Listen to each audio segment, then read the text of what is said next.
Our top story: after 97 days, that's almost 3 months of massive unrest in the island nation of Sri Lanka, its President Gotabaya Rajapaksa, who has now submitted his resignation. This happened shortly after he reached Singapore. Gotabaya Rajapaksa has resigned and he sent out an email handing in his resignation. An email that was received by the speaker, and the spokesperson has said this email came in hours after he landed in Singapore. Now, protesters overran his palace on the weekend, but Rajapaksa, who fled to Maldives on Wednesday, then left for Singapore on Thursday. In the meantime, the news that spread, celebrations broke out in Gotagogama, the epicenter of the anti-government protests. This is an area just close to the old parliament. People were seen singing and swaying to music, and the Sri Lankans hailing this as their victory.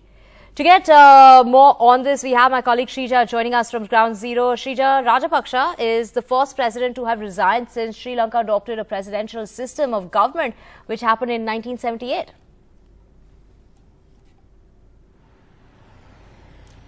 Well, that's right. In fact, speaking to some of the Sri Lankan citizens, what we understand from them from the ground is that every single time there has been a corruption angle involved with regard to the Rajapaksas, they have always fled the country or left from, not being answerable, especially to the citizens. But this could be for the first time where we understand Mr. Gotabaya Rajapaksa has been forced to resign, with especially the Sri Lankan uprising, where everybody from the length and breadth of the country coming together, demanding and asking him to go home and go out of power. So looks like, yes, he was under pressure. He clearly did not have much of a choice, and that's one reason why we understand he had to flee the country. Also ensure that there is a safe passage or safe exit for him and his family members, and then sent his resignation, especially to the speaker. Yes, now Mr. Gotabaya has sent out his resignation to speaker, but however, the official announcement of Gotabaya Rajapaksa has still not been made. We understand that authentication of the resignation letter is still being done. That is something what we hear, and that we also understand Mr. Speaker will be announcing Gotabaya Rajapaksa's resignation today. The other political development, we also understand that the acting president, Ranil Wickremesinghe, has informed Speaker that an all-party government must be formed immediately, and that everybody should arrive at a consensus to nominate for a Prime Minister. So which means he's very categorically clear, sending out a message to Sri Lanka that he is going to be the president, the acting president, and that a new Prime Minister will have to be appointed. Yes, we did in fact speak to Mr. Sajith Premadasa, who is the leader of Wickremesinghe, whose resignation is also being demanded by protesters. He hasn't resigned. He's the acting president at the moment. He's asking for a Prime Minister to be appointed and not a president. Well, that's one reason why we understand these protesters, in fact, went completely berserk. If you remember, just about 2 days ago, they were right outside Prime Minister's office. We could see the heavily guarded Prime Minister's office was completely breached by these very protesters after they learned, they received the message that Mr. Prime Minister, that is Ranil Wickremesinghe, would step down. He will continue as the acting Prime Minister. Now, that was one of the reasons, major reasons why we see Sri Lankans managed to breach, despite that heavily guarded, the heavy security that we witnessed on that particular day. They successfully breached that. They break open the gates. Also, they captured the Prime Minister's office. That was yet another message to send out to Mr. Ranil Wickremesinghe. If you do not go home, or if you do not step down, we will capture political structures.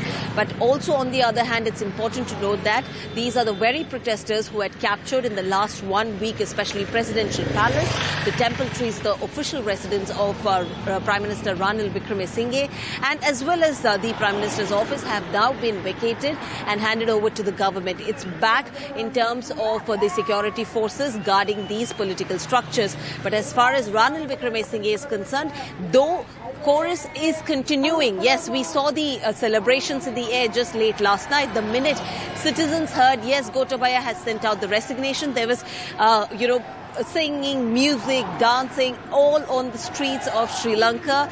But when we spoke to these citizens, they say they're not going to go anywhere. They're just going to continue the protest until they see Ranil Wickremesinghe resign, because all this while citizens have been demanding Ranil Wickremesinghe resign from Prime Minister post. But now we see he's the same person who's actually informing the Speaker that we all should arrive at a consensus, all parties should arrive at a consensus, should elect a Prime Minister. That's what he says. We should elect a Prime Minister, which means, on the other hand, he's going to remain as the acting President of Sri Lanka. So we understand at the moment as we speak, things may not go well down here in Sri Lanka, because citizens say they will continue the protest until they see Mr. Ranil Wickremesinghe go home. If you're asking Shrija, what really when we is talk the reaction about, coming in from the Gotabaya Rajapaksa, who's now in Singapore, and Singapore's foreign ministry has confirmed that they're not allowing him they're not granting him asylum, not that he's asked for it, but it's just a private visit.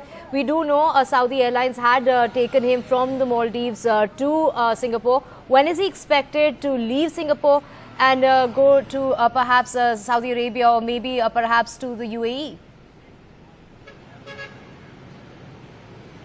Well, it's a conundrum at sorts right now, because there's no clarity. All that we know is Mr. Gotabaya Rajapaksa has been looking for a safe passage, a safe exit for him and his family. He's been hopping from one country to the other.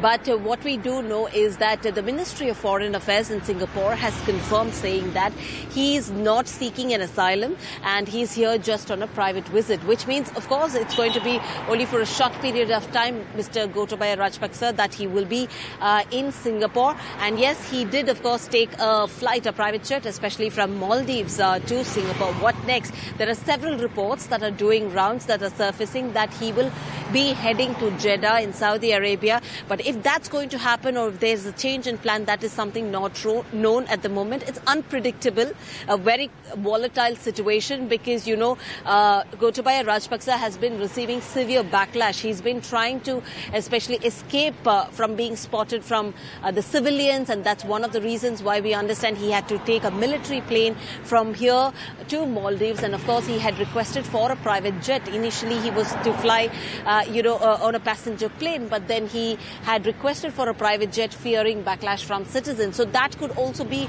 and yet another reason, what we understand, that there are multiple change in plans. But for now, what we do know is that his final destination is supposed to be Jeddah, but looks like he's right now in Singapore. We will have to wait and watch what are the kind of developments that's going to come next. Right, Shrija, the big question being, who will be the successor? The name of Premadasa is coming up. Is there anyone else in the running? Well, at the moment, we understand his name has been surfacing with regard to, the prime ministerial post. Yes, of course, the opposition parties, most of them have arrived at a consensus. And we understand the SJB, which is the principal opposition that has maximum number of seats here in Sri Lanka. They have nominated Mr. Sajith Premadasa. Here they've given his name. We understand once again a meeting will be called with the Speaker to discuss with regard to the nomination of the names. But if there are any more names, yes, there are several other names coming. But again, the question remains, who really has the maximum seats? If you're really looking at that, we understand Mr. Sajith Premadasa has in fact, got majorly a number of seats. And that's one of the reasons what we also understand, the name has been surfacing quite often, that Sajith Premadasa could be the next Prime Minister. Because initially, of course, the talk was about President, but now that the acting President himself says a Prime Minister must be appointed, we understand his office also confirms that they have nominated his name for the Prime Ministerial post. And here's our exclusive interview with Mr. Sajith Premadasa, the leader of the opposition in Sri Lanka. You did talk about that you'll have arrived at the consensus, right? All the party leaders. You have been nominated unanimously to the interim presidential post. What is your first step to ensure that, you can bring back Sri Lanka to normalcy? Okay? My major concern is to bring back prosperity, livability to the people of my motherland. Okay. That's my major concern. So right now, we have already drawn up a roadmap. I have to say it will take a long time for Sri Lanka to recover, and I mean it. Sri Lankan people should know the reality, the truth. a lot of us will have to go through suffering, make tremendous sacrifices, at least even to come to the 2019 levels. My prediction is that it would take 4 to 5 years. 4 to 5 years to bring back Sri Lanka to what it was. What it was in 2009, end of 2019. Isn't that a very, very long, in terms of long period, in terms of the hardships that people are already going through? Well, I can't lie to the people. Yes. I'd rather utter the truth and go home Why do you say rather so it would take that long? rather than utter lies and attain position. That has always been my motto, and I will stand by my principles. Well, like I did point out that there are several people in terms of talking about how your name can also be nominated, but I'm sure you've worked out your roadmap. If you're talking to me about it's going to take really long, it's going to take about 4 years or 5 years, what would be your immediate step, as a relief to Sri Lankans? Because looks like in terms of what really the state of Sri Lanka is, has it already affected the prospects of IMF and the World Food Programme? Has it already affected? Assuming we take over responsibility, please keep in mind we are taking over a bankrupt country, a country where in the treasury our financial levels are zero, if anything negative. I would say negative, considering the total debt that we owe as a country, both foreign and domestic debt. So we have a humongous task, Right. an uphill mountain to climb. But we will do so as a nation state, with everyone coming together. I would like to appeal to all the 22 million people, if we attain power and position and the opportunity of governing this motherland, we would need the support of all 22 million people.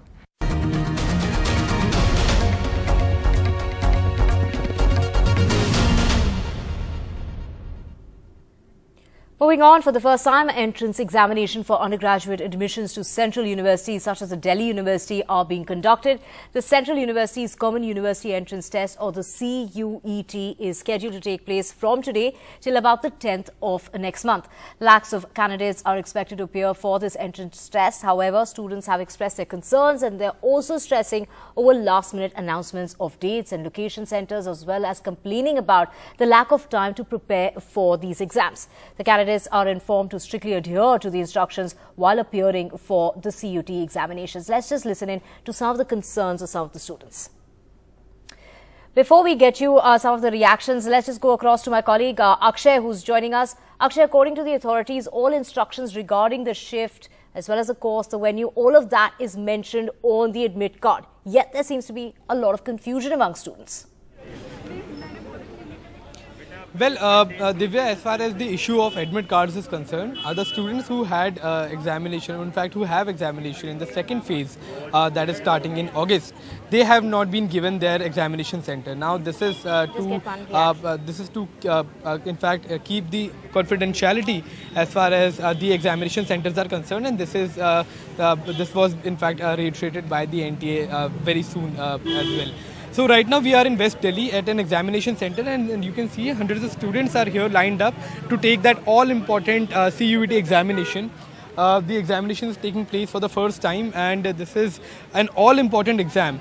As far as the central universities across the countries are concerned, you can see parents, students, NTA officials, everyone is here at this examination center, and all the students holding their admit cards are lining up at the main gate of this particular institute as far as the entrance examination is concerned. Now many students have one examination today, many students have 3 examinations, and many even have 4 examinations on the same day. So we'll try and speak to the students who are still here outside the examination center and try to understand what exactly are the issues that the students have been facing. आप लोगों का पहली बार CUET का exam हो रहा है, कुछ confusion थी आपके सामने, क्या बच्चे कह रहे थे? क्योंकि ट्विटर पे कई सारे बच्चे लिख रहे थे कन्फ्यूजन है, एडमिट कार्ड लेट आ रहे हैं, क्या हुआ? हाँ मतलब आइडिया नहीं था कि 15 जुलाई को तुरंत ही हो जाएगा BLLB। लाइक हम लोग वो श्योर, लाइक मैंने तो कल ही एडमिट कार्ड देखा था एंड आई वाज लाइक कल ही एग्जाम है, तो like a bit panic and anxiety too, like वो डिप्रेस्ड हो कि लाइक थोड़ा और टाइम मिल जाता। तो if you would have been given more time और अच्छे से could you prepare better? I think so, like जितना भी टाइम मिले उतना ही कम होता है, बट यार मतलब थोड़ा और प्रैक्टिस हो जाता, थोड़े और मार्क्स। कितने एग्जाम है आपके आज? आज मेरे बस एक ही है। आज आपका एक ही है, कई सारे बच्चों के 4 भी एग्जाम है। हाँ वो तो उनका प्रेफरेंसेस है, जैसे मैंने बस BHU ही किया है, तो यार। Alright. So कौन सी university are you aiming at? BHU। BHU. Yes. Alright. So all the best to you, and we'll try and speak to some other students as well. As you can see, the students are now entering the examination center, and the exam starts at somewhere around 9 a.m. So we'll try and speak to other Right, students. Akshay, as well. a lot of confusion there. Like you mentioned, some of the students will perhaps have to take about 4 exams today, when it was decided that 2 would be the maximum limit. And a lot of instructions that have been put out by the authorities, including candidates who are not allowed to enter wearing their own face masks, and those will also be provided by the test center.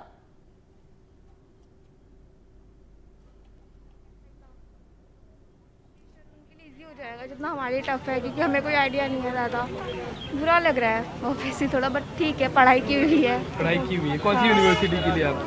DU and BHU। DU and BHU, चलिए all the best. Thank you. बाकी आपके student, आपके ऐसे friends हैं जिनको अभी तक examination location नहीं मिली है? ऐसा कोई फ्रेंड एग्जाम नहीं सेंटर है, मिल गया है सबको। सबको मिल गया। हाँ, हाँ। So this is what the students have to say. Yes, the COVID protocols are being followed here in the school inside. You can see appeals are being made by the NTA officials to maintain social distancing. But most of the students here have brought their own masks. But those who have not, they will be provided inside. We'll try and speak to some of the parents who are here and try to understand their opinion as far as this examination is concerned. Sir, आप किसी बच्चे के साथ आए हैं यहाँ पर? हाँ जी, हाँ जी। So कई सारे बच्चे कुछ कंफ्यूजन बता रहे थे. What your experience has been like? Actually थोड़ा सा टेंस सिचुएशन ही है बेसिकली, बच्चों के लिए भी पेरेंट्स के लिए भी, बिकॉज कल afternoon 3:34 PM received a mail with admit card. Suddenly we came to know कि today we have to appear in the exam. तो थोड़ा सा खलबली तो मची है, mentally you have to be prepared ना. थोड़ा सा टाइम वो नहीं मिला, वो कुशनिंग टाइम नहीं मिला. काफ़ी दिनों से ये सोच रहे हैं आज होगा कल होगा. पैनिक की स्थिति पैदा हो जाती है. मतलब जिस बच्चे ने आना चाहता है उसको पता है कि मेरा सेंटर सुबह वहाँ जाना है, मैंने उसका पूरा एट द टाइम रात को मेल भी आती है, दिन में मेल आती है. मेल उस टाइम बच्चा नहीं पढ़ पाता. आफ्टर सम टाइम मेल पढ़ी उसने, पापा माय गॉड मेरी तो ड्रेस चेंज हो गया. काफ़ी दिक्कत है इसके लिए. A lot of panic is what students have faced. This examination is taking place for the first time, so some problems were expected, but remains to be seen that whether NTA will address all of these issues in the upcoming exams. Right, Akshay, thank you so much for joining us. We will keep coming back to you for more. We also have Sam Daniel joining us. Sam, Tamil Nadu not in favor of these entrance exams, the CUET. In fact, also the government is asking Prime Minister Modi to withdraw the CUET exams. That's right. We come to you from outside the Chennai Institute of Technology, which is one of the centers outside Chennai. As we speak, all the students have gone inside, except for a few who are coming in late. And there's a sense, a little bit of anxiety, because the information came to them only 3 days before this. And in Tamil Nadu, it's a different situation. The government is not in favor of this examination, because they say this kind of a system like NEET would put students from rural and poor backgrounds at a disadvantage. They also say over a period, this will make the importance of long format school education irrelevant, and there would be much focus on preparing for these exams. This would favor mushrooming of coaching centers, private coaching centers, and that's the kind of approach the Tamil Nadu government takes. And in Tamil Nadu, there's only one central university and Thiruvarur. But those who want to apply to other central universities, including Delhi University, they would like to write these exams. Let's speak to some parents here. When did you come? Where are you from? I'm from Pallavaram, sir. Okay, and your child is applying for what course? Law course, law studies. And what do you think about this kind of common entrance test for undergraduate programs? Sir, this is not need. Because we are very from poor background. We are not able to pay money for the private institutions. like coaching centers. What is the trend among students now? After plus two, they have to prepare only through coaching centers, or they can do it on their own? The rich people, they can affordable to approach the private institutions for coaching. But we are very poor background, so we are not able to do like that. So Did your child take any coaching? No, sir, no. Okay. No. Purely is studying plus two exam in state board. Now he is applying for this. Right. So CUT. That's one perspective from a parent, sir. Can I talk to you? You have come for your child's. I'm from Samin Balavaram. Okay. And what is your child applying for? Shivaram. J. Jivaram. What is he applying for? What course apply பண்றாங்க? Course for the computer science course for Okay. Central University. Okay. To apply. What is your view on this exam? The exam for the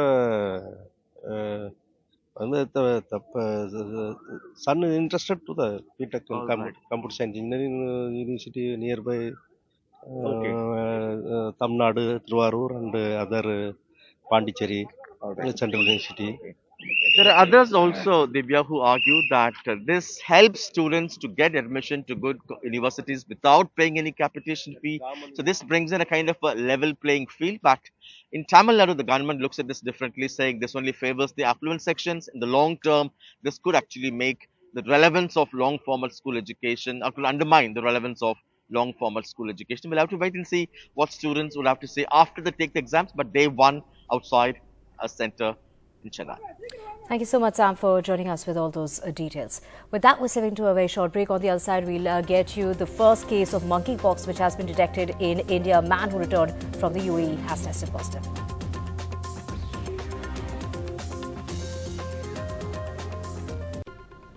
Welcome back. Now, India's first monkeypox case has been detected in Kerala. A man who returned from the UAE has tested positive for monkeypox, is what the Health Minister of Kerala, Veena George, has confirmed. He landed at the Thiruvananthapuram airport on the 12th of July, but is said to be quite stable with all vitals being normal. The central government has now sent a team which has experts from the NCDC. Let's just listen in to the Health Minister.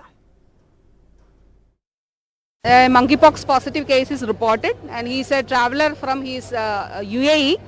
He reached the state on 21st of this 12th of this month. So he arrived at Thiruvananthapuram airport, and all the steps according to the guidelines issued by WHO and ICMR are being taken. And the health department, government of Kerala, has also issued guidelines on monkeypox. So at present the patient is quite stable, all the vitals are normal, and the primary contacts are identified: his father, mother, the taxi driver, auto driver, and the 11 passengers in the same flight who were in adjacent.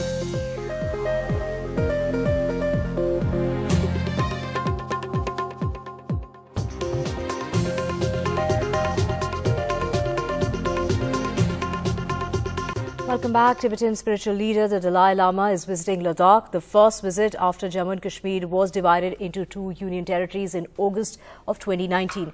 The visit is likely to upset China amid a prolonged standoff between the Chinese People's Liberation Army, or the PLA, and the Indian Army along the line of actual control in eastern Ladakh. Soon after the Dalai Lama reached Jammu, he tried to send a message to China that he is not seeking a complete independence of Tibet, the preservation of Tibetan Buddhist culture, and a meaningful autonomy within China is what he's seeking for. Let's just listen in to His Holiness. Some Chinese hardliner, they consider me spiritist and reactionary, so always criticize me. But now more and more Chinese now realize Dalai Lama not seeking independence. We have my colleague Nazir joining us. Nazir, the first visit in 2 years. He hasn't left Dharamshala in the last 2 years. How significant is this visit of His Holiness? And also take us through what's on the agenda. How long is he in Ladakh?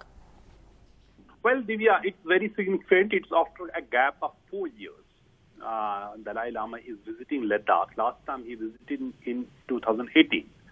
And it is the first visit since 2019 after Jammu and Kashmir was divided into two union territories and Ladakh was carved out as a separate union territory, and first visit of Dalai Lama there.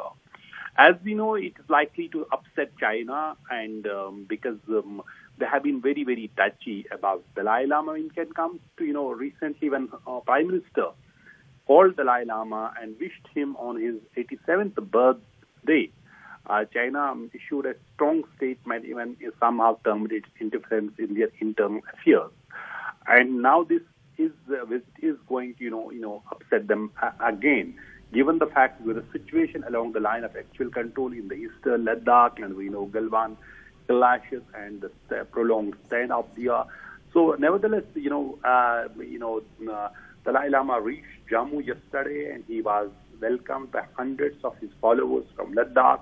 And today, the Leh district has been literally decorated with banners, with the posters of Dalai Lama. It is after, as I said, after a gap of 4 years, he is visiting there, and he is expected to stay there for almost 1 month, till second week of the August. So, elaborate arrangements for the first spiritual leaders, visit to Ladakh at a time when we see Ladakh has seen a standoff between PLA and the Indian Army for last now for 2 years. Nazir, we will keep tracking this story and keep coming back to you for more on that. In fact, His Holiness is in Ladakh, and like Nazir was saying, we will keep tracking that story. And moving on, former Finance Minister Rishi Sunak has cemented his lead over rivals to become Britain's next Prime Minister on Thursday in an increasingly bitter race to replace Boris Johnson. Sunak, whose exit from the Treasury last week was one of the first in a cascade of resignations that forced Johnson to quit, has been the front-runner among Conservative lawmakers, despite being blamed for some of his role as far as Johnson's downfall is concerned. He faces competition from Penny Mordaunt, a junior trade minister, and Foreign Minister Liz Truss, who launched her official campaign earlier, arguing that she was the only contender with the experience to take on the tough decisions that are needed. Now, we have about 5 hopefuls after Brexit supporter also was knocked out of the race, but it's Rishi Sunak who's leading the pack even in the second ballot. I've just heard we're now well past 3,000 volunteers signed up for the Ready for Rishi campaign. I'm so grateful you're all willing to give up your time to help us restore trust, rebuild our economy and reunite our country. Thanks also to all my colleagues who have supported me so far. I know that working together we can bring our party together and beat Labour. I'm going to go out there and keep making the case today. Please make sure that you're signed up at readyforrishi.com so you don't miss out. Switching tracks, Ranbir Kapoor's daughter Shamshera is coming out on Friday. The actor, along with co-actor Vani Kapoor and Karan Malhotra, spoke with NDTV's Rohit Khilnani about also what's happening on social media. Let's just listen in. You both are very private people also. How much, he's not on social media apparently. I have to be on social media. Yeah, you have to be on social media. How much of do you personally put in and enjoy it? Social media? Yeah. I wouldn't miss it a day if it's gone. And I don't think my digital team is going to be too happy me saying that, but I wouldn't miss it. I feel like people have only gone further apart. Right. We've become so close to our digital, our cell phones and everything where, you've lost kind of a intimate touch, when you're sitting across, in a room and speaking one-on-one. It's also become more of a facade and a perception building. I'm not saying it's only bad, like it's only a cesspool, but it also, I don't know how much, it's built to bring people together and closer. I don't know how much it's doing that because there's a lot of far more negativity that kind of pollutes the platforms, and you can try and maintain your center, but eventually it's infectious, so right. You've got to still figure out your center being at a platform like social media. But like how I said, you can flip the coin and see the positives where a lot of people are making their livelihoods from it, on it. And yeah, but for introverts, definitely it's not a boon. Like it's not working in favor of people like me. Yeah? Introverts, is it, how's? Yeah, Rohit, I've answered this question I know, year after year. but no, मैं क्या बोलूं? what I'm coming to it is congratulations firstly you're becoming a father. There's so much talk on Instagram about this. This is like, you know, like it's public information, it's there for everyone. You walk out of here, we see Paps following you, congratulations, Papa aa gaye, Mummy aa gayi. How much of this is you're getting used to this? You have to get used to it. You know, I was prepared for this the day I was born because I had seen this all around me. Of course, the pap culture was not that big that time. But over the years, you get used to it and you got to shut it off. You know, it's part and parcel of the job. Right. What's important is the work. What's important is the films that you give. This is all the in-betweens, you know. And if I have it, I should be grateful that, you know, people are interested in my life. Maybe tomorrow if I don't have it, I may be happier what my personality is. I'll be happier that I don't have this attention. But every actor will be lying if he says that he doesn't enjoy the attention. You know, you work so hard over the years to get popular, and when you get popular, you want to go and hide yourself. Yeah. You know, it's so ironical. But like I said, you know, it's part and parcel of the job. I wish I could hold on to some personal life of mine, you know, and just keep it a little private. But it's okay, you know. You can't go to the airport and surprise anyone because Paps will already tell them that Ranbir is here. I was prepared for that, you know, so but that's fine. As a result of India's loss, a decider will be played in Manchester on Sunday at this hour. To discuss about the match, I'm joined by former Indian cricketer and selector Sarandeep Singh and Indian cricket fan Naresh Mansukhani. Sarandeep, coming to you, Rohit Sharma spoke about a long tail that India has, but would you say the problem really is not with the tail, but the top order that is failing to fire at the moment, and Shikhar Dhawan looking very, very rusty? Yes, definitely. It's not about the tail. It's about the upper order batsmen, first few batsmen. Like even we say Shikhar Dhawan, he just came to the England. I don't know what he was doing in Delhi. He should be sent earlier because conditions are a bit different. Shikhar Dhawan is the only person who flew from Delhi and joined the team. Else, everyone is there from more than a month time over there. It should be the selectors' call. They should send players early that they can be used the conditions of England. And we talk about Virat Kohli also. Means Virat Kohli is not good of the form. We will talk about Virat Kohli. Hold your thought on that. And Rohit Sharma, first game he looks really good, but in this game he didn't fire up.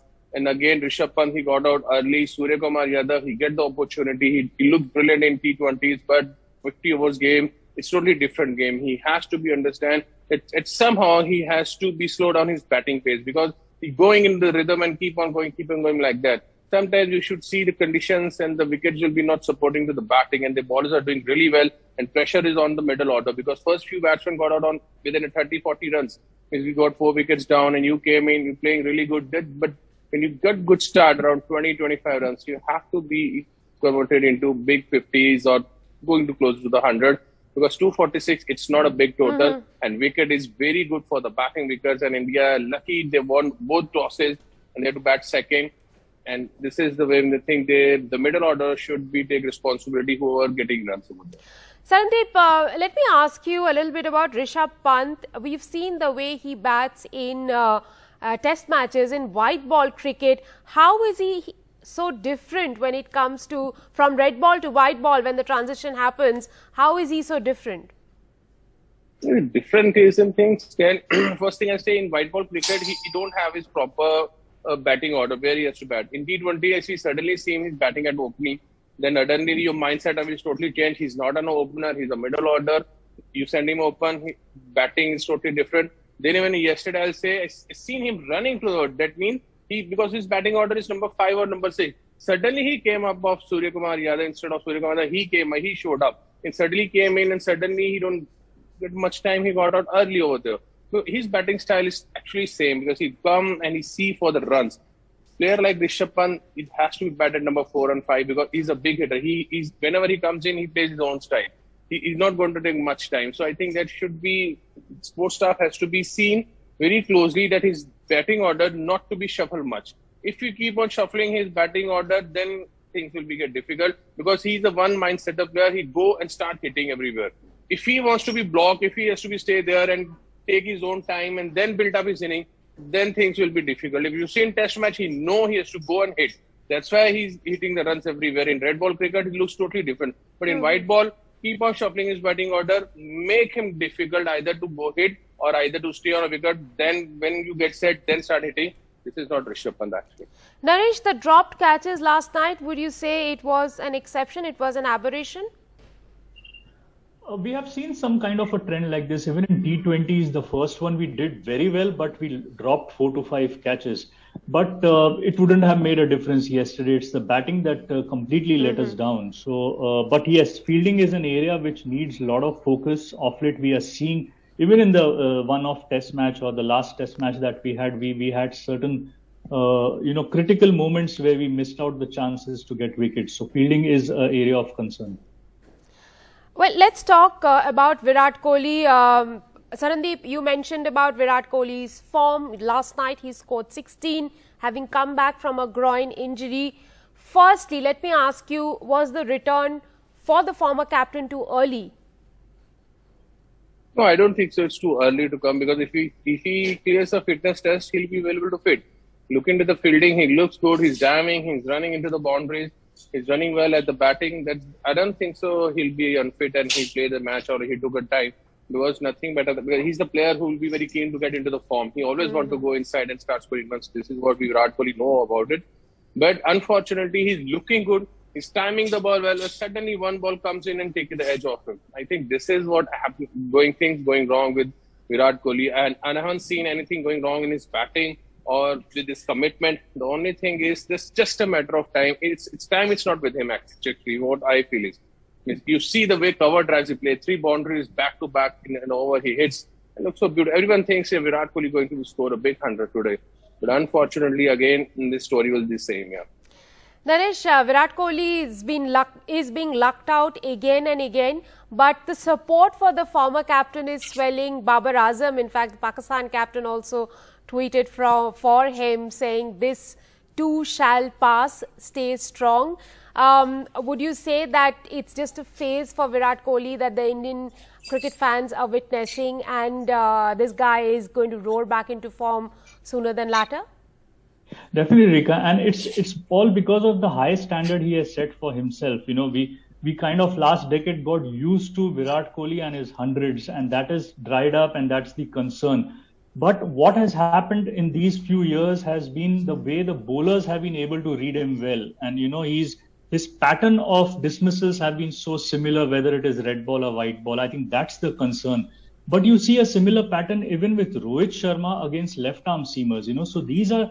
And we are talking about 650 ODIs at the top, the top 3 who play for India in ODIs. So that is something which is more concerning. And as a fan, the concern is the similarity in the way the dismissals are happening for Virat. But yes, I do agree, there will be a time when he'll make a comeback. Sarandeep, you agree with that? The bowlers have been able to read Virat Kohli better and he's gotten into a pattern?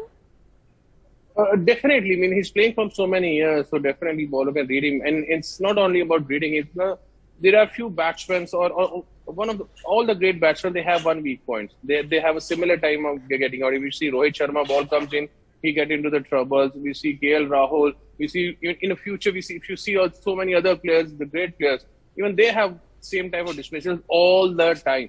But the thing is that bowler can get that spot. You can only get it when you don't have a good time. When Virat is not having a good time with his bat, so ball is coming and getting many scoring runs. These balls never happen to him. This ball never deliver. Bowlers try to hit, but he's hitting 4. Now he's not getting runs, so everyone is saying, this is a weak point. But it's fine. Everyone is having it, and he's having it from last 12 to 13 years. But still, he's scoring runs. But you can't help it out. Now, the fact that Virat Kohli has been rested for the West Indies series, and one understand that he may have asked for the rest. Sarandeep, how do you look at this, trend that players are now picking and choosing tournaments to play? Because as we understand, Virat Kohli has had 36 days rest already since the last IPL. Definitely, I don't understand what the meaning of resting. I mean, why resting? You can only rest if you're scoring hundreds. We can understand, he's playing from last 3 months. He scored 400 to 500. Then he got a liberty to take that rest. He said, I need some rest. My body is getting paining. So World Cup is on ahead. But this is totally different. Means even before the IPL, he played only 2 test matches. Then he didn't play ODIs and chill with Sri Lanka, T20s. Then after IPL, no T20s with South Africa. Play test match, missed first T20, play second T20s, then now they haven't played first ODI. played only second ODI. So only 3 matches you played white ball from IPL. And why you need a rest? I don't know why they are thinking like to give him a rest. If he keep on playing, only the ways coming back into the form is keep on playing the matches. Sitting out, having rest, then that's going to be help you out. Doesn't mean you come and say, okay, I'm going to score 100 today. That's not going to happen. So the thing is, I don't know why he's taking rest or selectors giving him rest. What the think tank behind this is, it's puzzled everyone actually. What is resting? It's an important point that you've made there, and players are not choosing IPL to rest, but they're choosing during international window. Well, thank you very much, gentlemen, for joining me at this hour.